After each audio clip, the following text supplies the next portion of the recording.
السلام علیکم ورحمۃ اللہ وبرکاتہ۔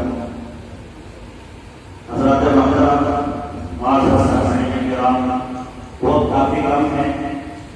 دوست محترم، رفیق مکرم مفتی محمد احمد قاسمی صاحب برکاتہ العالیہ نے مجھ سے درخواست کی تھی کہ آپ کو بھی کچھ جو ہے پیش کرنا ہے، لہٰذا تیار کر کے تو بہت کچھ آیا تھا، لیکن ناظرین صاحب کا حکم سے 2 منٹ کا ہے، انشاءاللہ 1 منٹ میں اپنی بات ختم کریں گے۔ میں نے اپنے مقالے کا عنوان رکھا ہے کہ آپ دوسرا کہاں سے لاؤ۔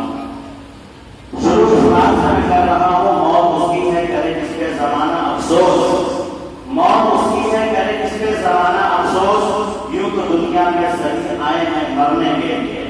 حضرات محترم، اللہ تبارک و تعالیٰ نے ہر دور میں امت محمدیہ کے اندر قرآن و احادیث کے اسرار و رموز جاننے والے، اپنے حبیب کے نقش قدم پر انسانی معاشرے کو ڈھالنے کی کوشش کرنے والے عظیم المرتبہ ہستیوں کو پیدا کرتا رہا ہے، جو مردہ انسانیت میں روح ڈالنے کا کام کرے۔ چنانچہ اللہ تعالیٰ نے اس کار عظیم کے لیے ضلع مشرقی دربار کو اپنی ایسی ہستیوں سے معمور کیا اور خوب معمور کیا، جس کا نتیجہ ہے یہ ضلع ہمیشہ علماء، ادباء اور حکماء کا مرکز رہا ہے۔ انہی ہستیوں میں زبان و قلم کے ماہر، قرآن و حدیث کے حامل الحاج حضرت مولانا محمد الیاس صاحب مظاہری نور اللہ مرکزہ، سابق شیخ الحدیث جامعہ حمیدیہ بانولی گجرات، فاضل و محترم جامعہ سکریہ ڈھاکہ چمپارن کی ذات گرامی ہیں۔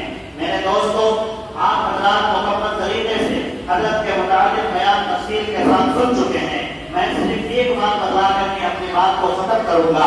میری حضرت سے آخری ملاقات تقریباً 13 فروری کو ہوئی تھی، جب جامعہ مالیہ قصبہ ڈھاکہ میں جو ہے ختم بخاری کا پروگرام کا انعقاد ہوا تھا۔ اس کے بعد حضرت کے یہاں بھی 16 فروری کو پروگرام کا جو ہے تاریخ طے تھا۔ پھر 22 تاریخ کو جو ہے جامعہ حلقیہ میں جو ہے عمر قرآن میں پروگرام ہونا طے تھا، جہاں حضرت کی صدارت تھی۔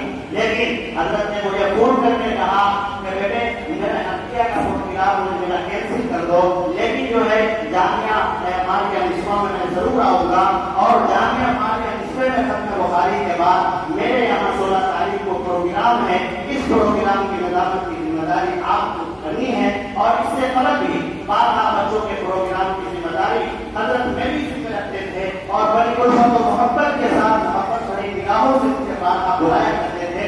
اس کی شہادت خود یہاں کے مدرسین اور ان کے صاحبزادے مفتی محمد احمد قاسمی بھی موجود ہیں۔ میرے دوستوں، مجھے یاد آ رہا ہے کہ جب آخری ملاقات ہوئی، حضرت نے کہا بیٹا مجھے دلی کا سفر کرنا ہے۔ دلی جانے کے بعد بھی میں نے 2 مرتبہ حضرت سے فون پر بات کی۔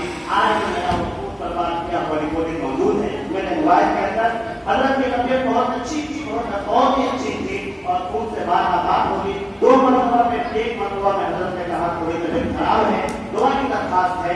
لیکن اچانک 10 رمضان مبارک کو عشاء کی نماز کے لیے جب میں نکلا، اچانک جو ہے موبائل پر میسج دیکھا۔ میں نے فوراً مفتی احمد قاسمی کو فون کیا، جو ہے دل نہیں چاہ رہا تھا، دل یہ چاہ رہا تھا کہ کاش یہ خبر چھوٹی ہوتی، لیکن میرے دوستو آپ کو معلوم ہے کہ یہاں جو بھی آیا ہے اس کو ایک نہ ایک دن جانا ہے۔ لہذا حضرت میں دعا کرتا ہوں کہ حضرت رحمۃ اللہ علیہ کی قبر کو نور سے منور فرمائے، اور ان کے پسندان کو صبر جمیل عطا فرمائے، اور خصوصاً جو ہے جو یہاں جتنے مہمان کرام آئے ہیں، میں ان سے اپنی طرف سے اور ایک چھوٹی سی بات کا درخواست کرتا ہوں، وہ یہ ہے کہ آپ حضرات جب حضرت کا یہاں سے کوچ کر گئے، آپ دامے قدر سکھنے اس ادارے کا تعاون کرتے رہیں، اور مفتی محمد احمد قاسمی کے ساتھ ان کے ساتھ ہاتھ میں ہاتھ ملا کر کے چلنے کی کوشش کریں، کیونکہ یہ نوجوان ہے، اور ہم بھی انشاءاللہ جس قدر ہوگا، جس اعتبار سے ہوگا، ہم بھی ان کے ساتھ چلنے کو تیار ہیں۔ دعا فرمائے اللہ تعالیٰ اس ادارے کو ترقی عطا فرمائے،